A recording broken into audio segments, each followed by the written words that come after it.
Sous ma peau, sous ma peau, sous ma peau, sous ma peau, sous ma peau.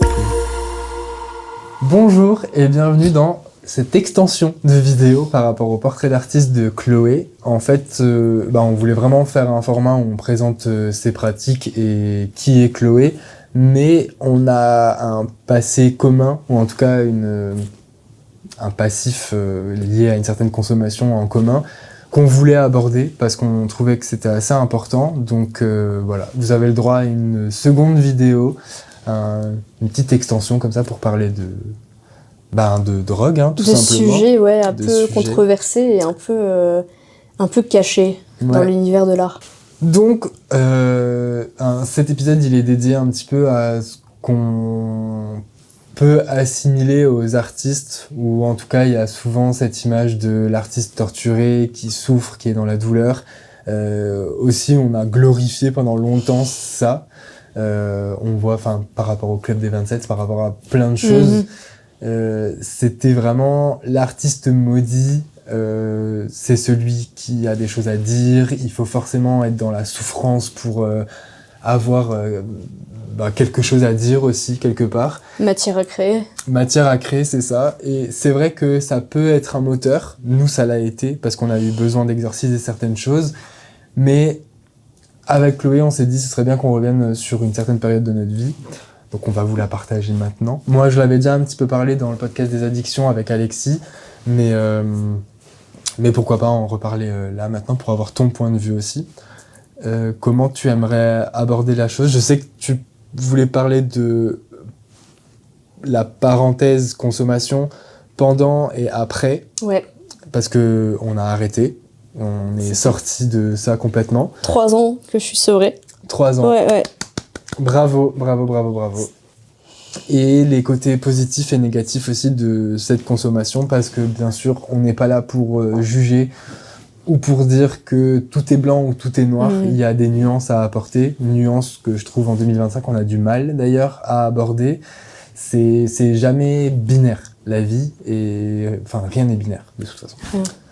Donc voilà, je te laisse si t'as envie de peut-être parler de cette période ou de comment c'est arrivé dans ta vie. Ouais, je vais essayer de le faire chronologique, mais Ouais. bref, pour après aborder vraiment le côté positif et le côté négatif. C'est parti. Il y a eu l'entrée, bien sûr, dans la drogue qui, à la base, était plus récréative et d'un point de vue test par rapport à l'art. Parce que quand tu te renseignes un peu et que tu vois qu'il y a des artistes qui l'ont déjà fait aussi, sous plein de drogues, de dessiner et de voir qu'est-ce qui change, qu'est-ce qui est différent et comment c'est abordé. Et c'est vraiment les études supérieures, la mana, qui ont fait que je me suis plongée un peu trop dedans. Je pense qu'on peut citer de toute façon la drogue, c'était le speed, donc c'est de l'amphétamine. C'est comme de l'adérol, c'est comme de la ritaline. Ça te permet toi de te focus sur quelque chose, tâche, sur la tâche. Et notamment dans l'art, c'est très pratique. Parce que rester focus sur un dessin pendant plusieurs heures, on sait tous ce que ça fait physiquement et mentalement. Mais quand t'as de la drogue en plus, c'est décuplé. Tu peux rester 12 heures sur un dessin sans même t'en rendre compte. On l'a fait. Et on l'a fait. Et en fait, c'est vraiment aller progressivement, parce qu'au début, c'était vraiment juste quelques fois, et puis tu dessines pendant, et t'as l'impression de redécouvrir une autre manière d'apprendre à dessiner, et en tout cas de même dessiner tout court. Donc c'est cool au début, tu te dis ouais et tout, c'est chouette, ça apporte quelque chose en plus. Et en fait, t'arrives après à un stade où t'as toute cette phase de tu prends, du coup tu sais que tu vas dessiner, et après t'arrives à un stade où tu prends pour dessiner. Et c'est là où c'est très dangereux, parce que du moment où tu te rends compte de cette limite-là, parfois c'est même déjà un peu trop tard, parce que t'es trop dedans, et puis ça amène à des addictions. Pour le coup, on l'a été. Ouais. On l'a été addict à ça, on en prenait tout le temps. Complètement. Vraiment tous les jours, si ce n'était plus, à des fréquences très régulières aussi, bien sûr, donc c'était pas forcément fun en vrai, parce que physiquement ça se voit. Après, derrière, bien sûr, on a tous pris un coup là-dessus. On a perdu du poids, on se sous-alimentait, on était en mode pump it up soirée, et puis on dessine en même temps à fond. Après, on se voyait souvent juste pour dessiner et pour prendre. C'était vraiment pas juste à but de se défoncer Mais Bah, ça a participé à l'addiction, je pense. C'est qu'on 100%. voyait notre productivité et on voyait qu'on arrivait à mais ouais. avancer dans nos projets. Et c'est vrai que quand t'annihiles un petit peu tous tes besoins naturels, bah, tu gagnes du temps. Ouais, Sauf bah que ouais. tu perds en qualité de vie. Puis t'as l'impression en plus de progresser plus rapidement. Et Ouais. c'est là où c'est dangereux parce qu'en vrai c'est faux. C'est juste que tu te focuses. Tu pratiques plus. Tu pratiques plus, mais t'as l'impression que la drogue t'aide à justement atteindre un niveau plus élevé et plus rapidement, alors que c'est totalement faux. Ouais. Et c'est ça aussi qu'il faut bien spécifier, parce que c'est pas vrai. Enfin, Ton talent ne vient pas de la drogue. c'est ça. Ouais. Et c'est là où quand tu t'en rends compte, tu te prends un peu une massue, mais du coup, quand t'arrives vraiment au stade de tu prends pour dessiner, du moment où tu casses et que cette addiction-là, après pour reprendre le dessin, t'as toute cette phase-là de vide, parce que tu perds cette habitude que t'as pris pour dessiner. Bah, en plus, quand tu penses habitude, une habitude, ça met 3 mois à se mettre en place. On avait largement dépassé ces 3 mois. Je pense que moi, ça a duré plus ou moins 3 ans. Moi, c'est environ 4-5 ans aussi, ouais. un truc Ouais, comme ça. enfin, 3 ans, c'était vraiment presque quotidiennement, Ouais. personnellement. Et en fait, ça devient tellement un schéma que, en fait, le simple fait de se mettre en action dépend de ta prise. Et on avait beaucoup de mal à... Je me rappelle, hein, genre, les moments où on décidait d'arrêter un petit peu parce qu'il faut dormir et il faut s'alimenter, bah, reprendre après le dessin ou reprendre le projet, s'il n'y avait pas cette trace, s'il n'y avait pas cette consommation, c'était Pas mort. possible, ouais. C'était pas possible. Mais c'était terrible. En vrai, c'était terrible. Enfin, je regrette pas, bien sûr, l'avoir fait, parce que ça aussi, hein, ça fait partie de mon process à ce moment-là. J'avais besoin, moi, de l'exécuter de cette manière-là, de l'exécuter. Et puis même mentalement, quand t'as besoin aussi de quitter un peu Oui. ton mental, de quitter un peu ta petite vie morose et tout, bah genre ça t'aide pour encore plus te concentrer sur quelque chose qui pour toi a du sens à ce moment-là. Une fuite un peu. Ouais, 100%. Enfin, en tout cas, pour moi, ça a été vraiment... j'ai que le dessin, et c'est ce qui m'aide, moi, à ce moment-là, et il y a la drogue et le dessin. Ouais. Et les potes, avec qui je prends de la drogue et je Et dessine. Ah ouais. Voilà, donc... mais c'est vraiment une grosse partie quand même, parce que c'est vrai que j'avais l'impression de produire plus à cette période-là, mais en même temps, quand tu prends toutes les raisons de pourquoi, oui, effectivement, par rapport à aujourd'hui, je produisais plus, je faisais plus d'illustrations finies. Aussi, j'avais l'impression d'avoir un but... Ouais. Tu vois, et puis tant que j'avais, c'était rassurant aussi. Donc, Je me souviens qu'on avait même le discours de... Bah, en fait, ça fait un peu écho à ton portrait d'artiste, quand on parlait de productivité, de visibilité et tout, on se disait, mais il y a une telle concurrence à l'extérieur que si je ne prends pas ça, en fait, je me mets des bâtons dans les roues, alors que là, bah, je prod, donc forcément ça va m'amener à quelque chose, ça va me permettre d'être plus visible sur les réseaux, je vais avoir un book complet pour me présenter pour des expositions, enfin, on pouvait se trouver vraiment tous les arguments du monde pour justifier cette consommation. Cette excuse un peu comme ça de... Complètement. Mais en vrai, c'est bien que tu le dises. En vrai, dans le sens où, vu que tout le monde produit, t'as l'impression qu'ils produisent tout le temps, tous les jours, qu'ils dessinent tous les jours, avec la même cadence, mais clean. Ouais. Donc, pour nous, faut qu'on soit à leur même niveau, faut qu'on soit au même rythme, alors qu'en fait, non, tu peux avoir le même rythme, mais d'une manière saine. Oui. Et puis, en fait, ça sert à rien de se tuer pour dessiner. C'est surtout ça aussi. Ça sert à rien de se tuer pour dessiner, parce que le monde va pas s'arrêter de tourner parce que tu n'as pas dessiné aujourd'hui, ou parce que, genre, cette dernière semaine, t'avais besoin de temps pour toi, pour te recentrer aussi, parce que le repos fait partie aussi, du pilier de la création. De ouf. Bah, moi, je me rends compte que depuis que j'ai arrêté, je veux dire, dormir. C'est trop bien. Ah ouais. Puis genre, du coup, j'ai besoin d'être en forme maintenant pour dessiner. Ouais. Alors qu'avant, on pouvait passer littéralement 2 nuits blanches, 48 heures sans dormir, ça ne posait pas de problème parce qu'on dessinait et parce qu'on avait la drogue derrière pour nous maintenir à flot. Non, on sacrifiait vraiment notre santé pour ça. Et bah, c'est là où je parle du cliché de l'artiste et tout, c'est votre art, il dépend de vous, et si vous avez une vision pérenne de votre activité, que vous avez envie d'apporter des choses concrètes, partager à la société, si vous avez des messages, si vous avez des choses vraiment qui vous tiennent à cœur, que vous avez envie de partager au monde, vous avez besoin d'être vivant pour ce faire, vous avez besoin d'être en bonne santé pour que ça se fasse le plus longtemps possible. Et là, je fais un petit parallèle avec, je vous encourage à aller écouter le podcast sur l'inspiration, où je parle aussi de ça, c'était en lien avec un livre que je viens de lire, où elle explique justement qu'on a vachement alimenté ce truc de l'artiste doit se mettre dans des conditions dangereuses. C'est extrême. Extrêmes, ouais, pour créer de l'art qualitatif. Et c'est vraiment, là c'est un message de santé publique, hein. C'est complètement faux, votre art, il est là, quoi qu'il arrive, et votre envie de créer, elle est sûrement apparue avant que vous preniez quoi que ce soit. Donc faites-vous confiance et aimez-vous. Apprenez à vous aimer petit à petit, parce que je pense que ce genre de consommation, c'est vraiment le signe d'un manque d'amour de soi. Et d'un mal-être aussi. D'un mal-être. 100%. Complètement. Ouais, d'un appel à l'aide que t'arrives même pas toi-même à exprimer, et du coup t'as besoin de... là on en revient à cette expression-là artistique derrière. Ouais. Et c'est horrible parce que franchement, si... Alors oui, là c'est un si.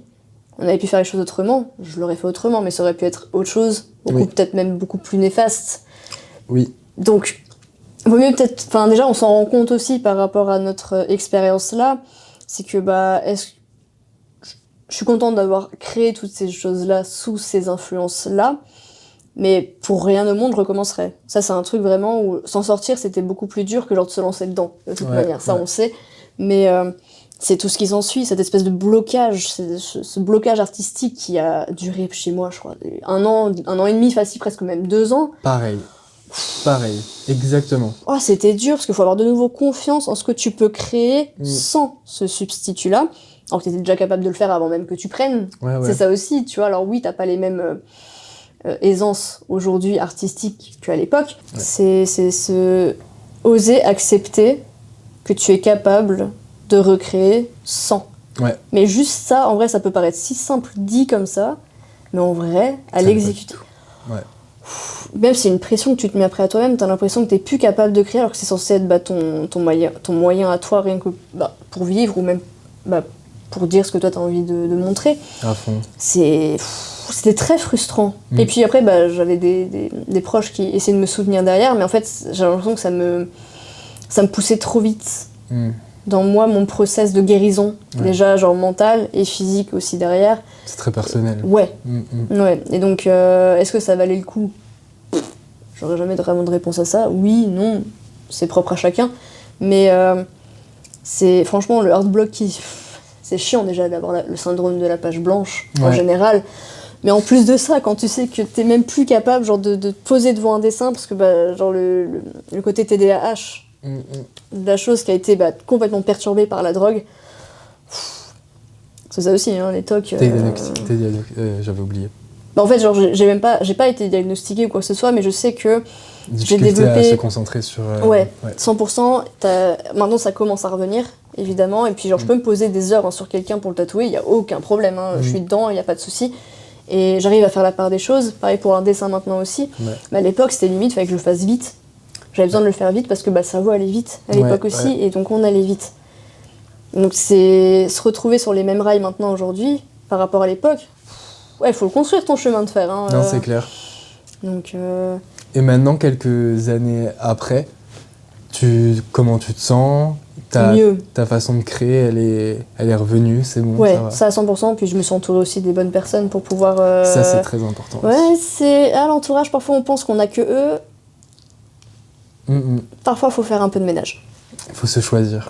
Exactement. Genre, j'ai coupé les ponts avec plein de gens, plein de potes de soirée. Potes de drogue en général aussi, parce que moi j'avais besoin de moi faire mon sevrage dans mon coin aussi. Il y en a plein qui l'ont pas compris, et c'est ok, c'est pas grave de pas comprendre parfois, parce que ils sont encore dans leur schéma de pensée, donc on est maintenant différents et diamétralement opposés. Pas comprendre mais accepter. C'est ça, faut juste... Voilà, après j'ai pu aussi même moi avoir des mots en mode ouais c'est encore des drogués. Désolé du terme, mais c'est le cas, et il faut le dire, j'ai été droguée aussi, on l'a tous à un moment été, pour les gens qui ont consommé. Donc c'est pas péjoratif en le disant, c'est une vérité, mais parfois oui la vérité fait mal. Mais c'est un fait. C'est un fait en fait tout simplement. Donc oui ça a pu être dur pour mon entourage à qui je parle plus aujourd'hui, hein, de comprendre que moi je pouvais plus en fait être dedans, ça m'angoissait trop en fait de même voir des gens consommer, de plus être dans leur même monde, en fait, dans leur même bulle, et faut guérir, en fait, d'abord de ça. Oui.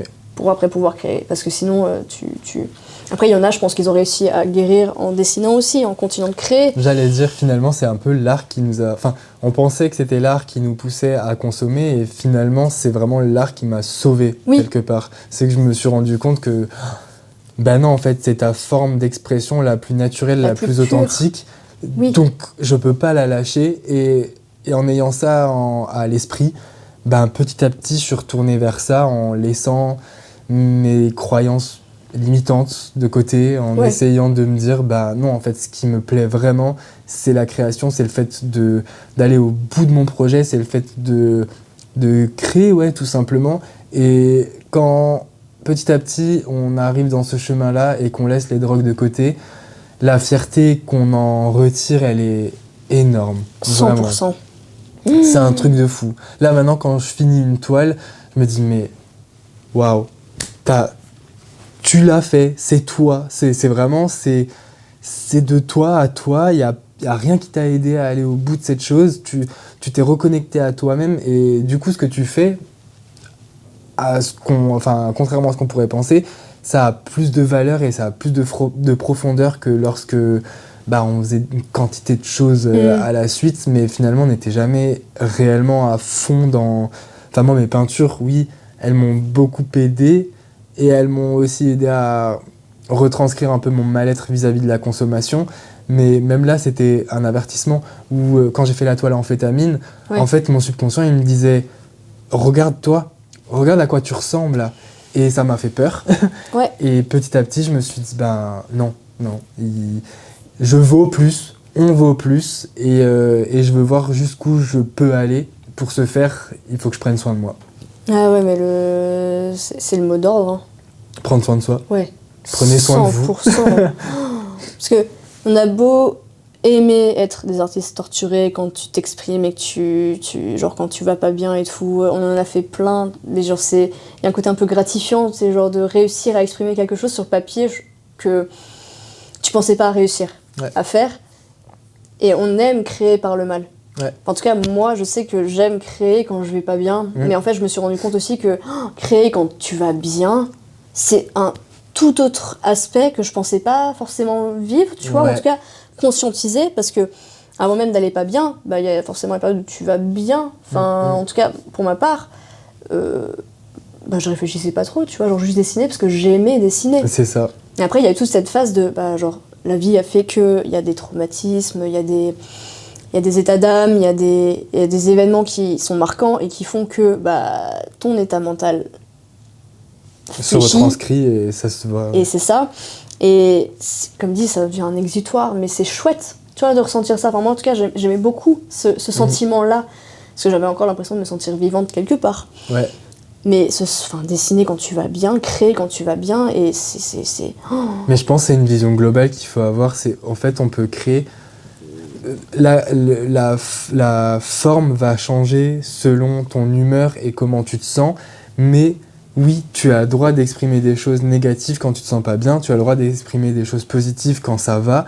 C'est, comme on l'a dit, c'est pas binaire, c'est une forme d'expression qui doit servir à ton état à l'instant T. Si là, j'ai besoin d'exprimer mes traumas parce que ça va m'aider à les surmonter, je vais le faire. Là, par exemple, je suis en train de faire une toile de mon mec, ça me fait plaisir et c'est de l'amour. Là, je peins de l'amour, chose que je ne savais pas faire avant. C'est ouf. Donc en fait, on est tout à la fois, et il faut pas se dire que si vous avez commencé à créer des choses dark, vous êtes voué qu'à faire ça. Oui, non, si vous avez envie de faire autre chose, allez-y, expérimentez. Ça, c'est quelque chose que je sais plus qui l'a dit, mais en tant qu'artiste, on doit se positionner comme étant un chercheur ou une chercheuse. Vous n'êtes pas là pour apporter des réponses, vous êtes là pour poser des questions. On n'est pas psy, on n'est pas des médecins, on est là pour expérimenter la vie et la retranscrire à travers notre art. Et la vie, c'est pas que du négatif. Non, ça c'est clair. Puis il faut casser aussi ce cliché de quand tu vas pas bien, forcément tu dessines aussi des choses dark. Ouais, c'est vrai. Et quand t'es heureux, tu dessines pas forcément genre des petits papillons, des petites fleurs bleues ou des petits... Non. C'est faux en fait, parce qu'on peut toujours autant dessiner ce qu'on aime, et genre dans mon cas c'est les choses très foncées, très dark, très deep en général, mais tu peux toujours les dessiner en étant bien dans ta tête en fait. Junji Ito, il est tout poupou dans la vie, il était là, petite chemise à fleurs, petit chemisier rose et tout, mais ce qu'il dessine, c'est de l'ordre du scandaleux, enfin genre mais de ouf. Et à côté t'as Miyazaki qui lui est un vrai dépressif dans la vie, mais ce qu'il dessine, genre ce qu'il propose, c'est des choses mais tellement belles, tellement heureuses, tellement... Et pourtant les sujets parfois sont très, très deep aussi, mais toujours un peu édulcorés. Donc c'est ce cliché un peu genre qu'il faut casser aussi de les gens sombres dessinent pas forcément des choses sombres, les gens malheureux ne dessinent pas forcément que des choses malheureuses, les gens heureux ne dessinent pas forcément que des choses heureuses. Donc faut casser ça aussi, parce que je dessine tout autant genre des choses assez sombres alors que je vais bien, et ça marche tout autant, t'as pas besoin d'être malheureux pour dessiner des choses dark, et ça je m'en suis rendu compte cette année vraiment, et un peu l'année dernière aussi, t'as pas besoin d'être malheureux pour dessiner des choses que t'aimes. Non, il y a une espèce de distance où maintenant tu as conscience que c'est ta pratique, c'est ton métier, c'est ta façon d'exprimer certaines choses, mais je suis pas obligé d'être constamment dans l'exorcisme de ce que je ressens, et voire même aussi trouver un équilibre. Si, comme tu le dis, il y a des moments où ça va pas trop, t'as envie d'aller vers une création plus lumineuse, peut-être que c'est ça aussi qui va t'aider à te sentir mieux. Et si tu vas bien, mais que t'as envie de parler de sujets qui sont plus durs, plus pressurisants, c'est peut-être aussi parce que t'as la capacité de le faire là, vu que tu vas bien. 100%. C'est vrai, comment parler bien et objectivement de choses comme de problématiques sociétales quand toi-même t'es dans le down, tu peux pas. Ouais, puis j'aime plus aller dans le négatif quand je suis déjà dans le négatif. Ouais, genre j'ai besoin de me rassurer, après dans ce c'est truc. ça, et je l'ai déjà été, et en fait je sais ce que ça fait, donc j'ai pas envie de le revivre aussi derrière. C'est vraiment aussi des étapes de vie, mais c'est dans le sens où genre, si t'as pas testé une autre méthode pour aller mieux, tente-la. En fait, donc moi maintenant j'aime bien me rassurer et genre être dans mon confort, genre si je vais pas bien ou si je suis en crise d'angoisse ou quoi que ce soit, des petites choses poupou, des petits dessins animés, des petits films un peu romantiques, comédie ou machin. Et généralement quand je vais bien, c'est les moments où genre, j'ai envie de voir le truc les plus perturbants, parce que je sais que mentalement je suis capable de pouvoir le voir et de pouvoir l'apprécier aussi à sa juste valeur. De ouf. Alors que quand t'es dans le négatif, t'es juste, tu te complais dedans. Moi j'aime plus ça en fait, il y a ce côté où ça m'angoisserait encore plus. C'est une nouvelle preuve d'amour, je pense, que tu te fais à toi-même. C'est difficile de s'aimer, déjà, ça on le sait tous. Donc là on va citer RuPaul, mais comment tu peux aimer quelqu'un d'autre si tu t'aimes pas toi déjà? Donc c'est pareil pour l'art, genre comment tu peux apprécier ce que tu fais, genre si toi-même t'as du mal avec toi-même. Et toutes les addictions dépendent sûrement de ça. Oui, 100%, bien sûr. Tu combles des vides, tu essayes de... on est dans cette quête identitaire aussi depuis le début, et c'est pas parce qu'on est proche de nos 30 ans aussi qu'on n'est pas encore dans cette recherche-là. On l'est encore constamment, enfin en tout cas de ce que j'entends de beaucoup de mes proches, c'est toujours un peu, je sais pas trop où j'en suis, et en même temps il y a toujours des petits questionnements encore, et c'est normal. Oui, vu que tout est en mouvement constamment et rien n'est stable. On conscientise tout aussi aujourd'hui, on questionne tout, et puis avec le monde qui nous entoure, et avec ce qui se passe, forcément, il y a... On peut très vite tomber dans des schémas dangereux parce que ce qu'on voit, c'est lourd à porter, c'est dur.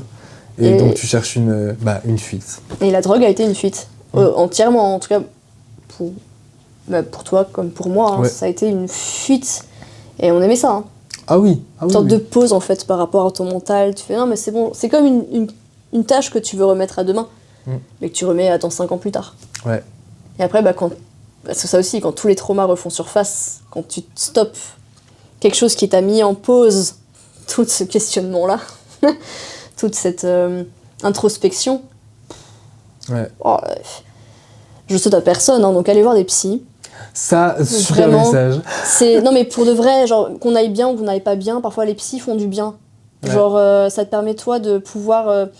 te recentrer genre sur ce que tu as envie d'avoir, sur ce que tu n'as pas envie d'avoir, sur tes questionnements, même s'ils peuvent te paraître bénins, c'est jamais bénin. Non. Genre, par exemple, je vais pas donner d'exemple parce que c'est propre à chacun en vrai, mais voir des psys aide 100% pour son soi. Genre, il n'y a pas... sais pas, il n'y a pas d'autres phrases en vrai à dire par rapport à ça, parce que c'est juste ça suffit en fait en soi-même. Hein. Non, mais je suis d'accord. Voir les psys, oui. Se morfondre sur soi-même, c'est mauvais. Ça s'aide pas. En fait, la drogue n'aide pas, déjà d'une part. Ça... C'est le symptôme, mais il faut aller chercher la source. Ouais, c'est ça. Parce qu'il y a toujours une raison de pourquoi on va pas bien, et parfois, au lieu de le mettre à plus tard, faut le conscientiser. Devenez votre propre priorité. Ouais, vraiment, parce que genre l'égoïsme, c'est quand même, c'est trop vu comme étant quelque chose de péjoratif. Alors qu'en fait, c'est qui vit ta vie? Ouais, clairement. Qui c'est qui vit ta vie? C'est toi. Ouais. C'est pas les autres. Les autres, s'ils t'écoutent pas, s'ils te respectent pas par rapport à tes choix, ce ne sont pas tes potes, ce ne sont pas genre un entourage sain. Ouais, je suis d'accord. Donc voilà. Bah, je pense qu'on peut finir sur ça, effectivement.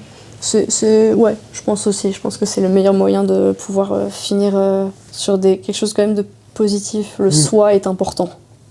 Mais merci beaucoup d'avoir voulu rebondir sur ça, parce que je pense que ça peut toucher pas mal de personnes. C'est important.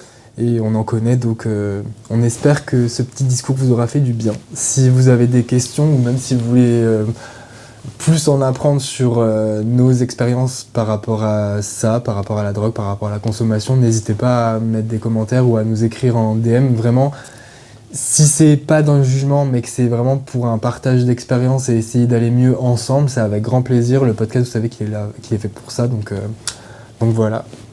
Je te remercie encore une fois pour cette extension. Merci à toi surtout. Oh, avec plaisir. Merci de faire ce que tu fais, c'est d'ordre d'utilité publique. Merci. À mon sens en tout cas. S'il n'y avait pas des gens comme toi qui voulaient venir en parler, j'essaierais de le faire seul, mais ça a moins de poids quand même. Ça a moins d'impact, c'est bien les partages, donc n'hésitez pas à partager vos expériences, même vos ressentis, ce que vous avez appris. Ah non, alors là on est trop dans un monde déjà trop fermé d'esprit pour juger les autres. Oh oui. Et voilà, donc j'espère que le portrait d'artiste vous a plu et cette petite extension également. On se retrouve très vite et en attendant, comme on n'a pas arrêté de vous le dire, prenez soin de votre monde intérieur. Bye bye. Oui, trop bien, merci. Sous ma peau, sous ma peau, sous ma peau.